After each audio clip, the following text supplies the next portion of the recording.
شروع اللہ کا نام لے کر جو بڑا مہربان نہایت رحم والا ہے۔ لوگو اپنے پروردگار سے ڈرو جس نے تم کو ایک شخص سے پیدا کیا، یعنی اول اس سے اس کا جوڑا بنایا، پھر ان دونوں سے کثرت سے مرد و عورت پیدا کر کے روئے زمین پر پھیلا دیے۔ اور اللہ سے ڈرو جس کے واسطے سے تم ایک دوسرے سے حقوق کا مطالبہ کرتے ہو، اور قطع رحمی سے بچو، کچھ شک نہیں کہ اللہ تمہیں دیکھ رہا ہے۔ اور یتیموں کا مال جو تمہاری تحویل میں ہو ان کے حوالے کر دو، اور ان کے پاکیزہ اور عمدہ مال کو اپنے ناقص اور برے مال سے نہ بدلو، اور نہ ان کا مال اپنے مال میں ملا کر کھاؤ کہ یہ بڑا سخت گناہ ہے۔ اور اگر تم کو اس بات کا خوف ہو کہ یتیم لڑکیوں کے بارے میں انصاف نہ کر سکو گے تو ان کے سوا جو عورتیں تم کو پسند ہوں، 2 یا 3 یا 4 ان سے نکاح کر لو۔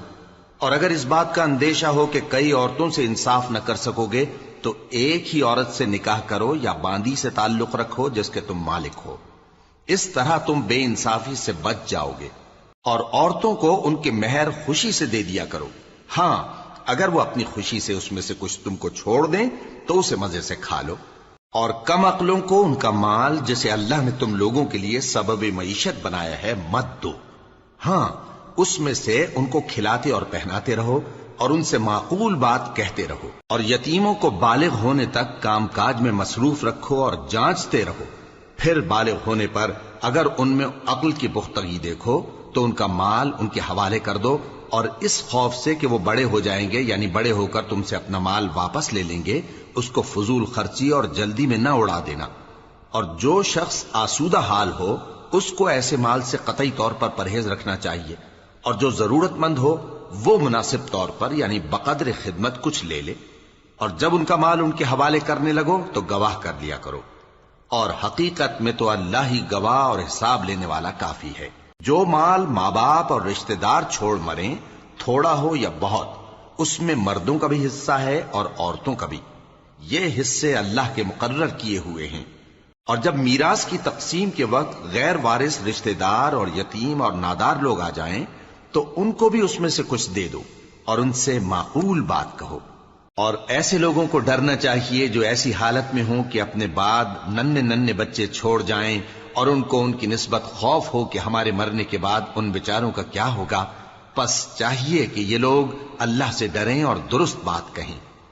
جو لوگ یتیموں کا مال ناجائز طور پر کھاتے ہیں وہ اپنے پیٹ میں آگ بھرتے ہیں اور ضرور دوزخ میں ڈالے جائیں گے۔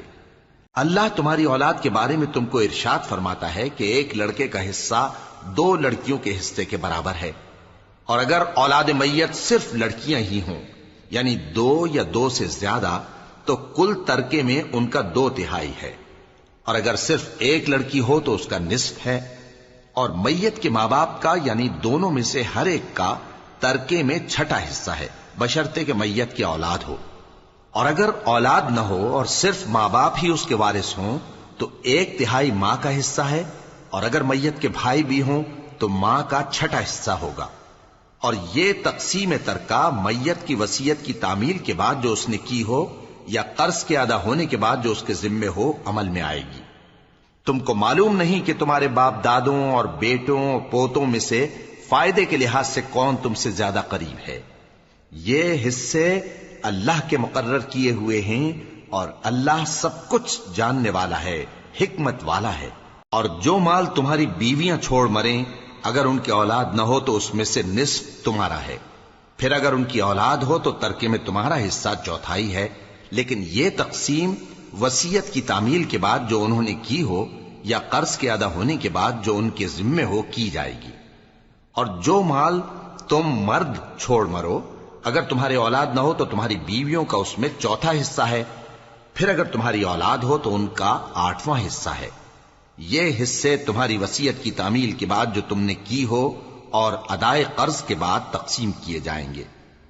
اور اگر ایسے مرد یا عورت کی میراث ہو جس کے نہ باپ ہو نہ بیٹا مگر اس کے بھائی یا بہن ہو تو ان میں سے ہر ایک کا 6واں حصہ ہے، اور اگر ایک سے زیادہ ہوں تو سب 1/3 میں شریک ہوں گے۔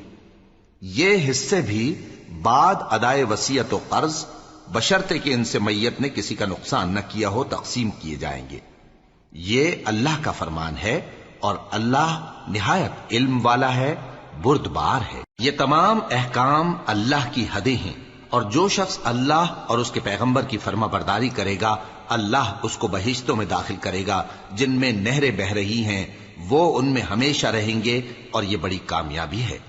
اور جو اللہ اور اس کے رسول کی نافرمانی کرے گا اور اس کی حدوں سے نکل جائے گا اس کو اللہ دوزخ میں ڈالے گا جہاں وہ ہمیشہ رہے گا، اور اس کو ذلت کا عذاب ہوگا۔ مسلمانوں، تمہاری عورتوں میں جو بدکاری کا ارتکاب کر بیٹھیں ان پر اپنے لوگوں میں سے 4 شخصوں کی شہادت لو۔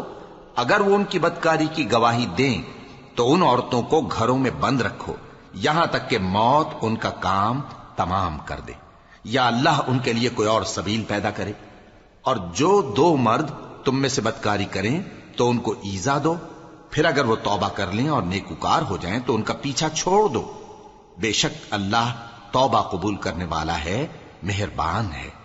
اللہ انہی لوگوں کی توبہ قبول فرماتا ہے جو نادانی سے بری حرکت کر بیٹھتے ہیں پھر جلد توبہ کر لیتی ہیں، بس ایسے لوگوں پر اللہ توجہ کرتا ہے اور وہ سب کچھ جاننے والا ہے، حکمت والا ہے۔